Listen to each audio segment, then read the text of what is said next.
There's two types of recruiting. There's a recruiting where it's intentional and it's proactive, and then there's the reactive, which sometimes I'll say is a hope and a prayer of recruiting. So you walk into the year and you're like, oh, we're going to recruit 45. Well, how is that going to happen? So I would highly suggest you come up with a recruiting planning day.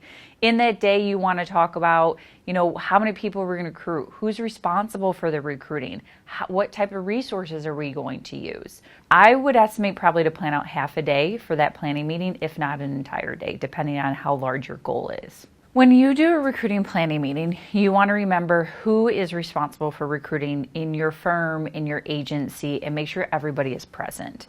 So a lot of times we always assume it's just the recruiters, or maybe it's sales managers, but we want to make sure everybody that has responsibility in terms of recruiting is at that meeting.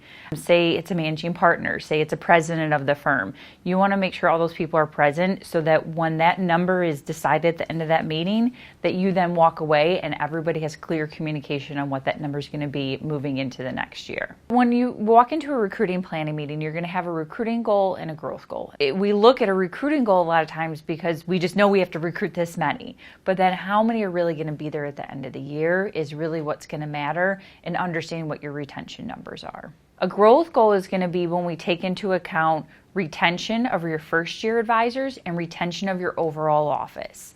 A lot of times we'll look at it and say, well, I want to recruit 45 people this year. Well, that's great. 45 is a good number, but then what is your retention? How many do you want to actually grow by? The end of the year, how many people do you want in those seats? And so we need to look at a growth goal, which then takes into account your retention numbers.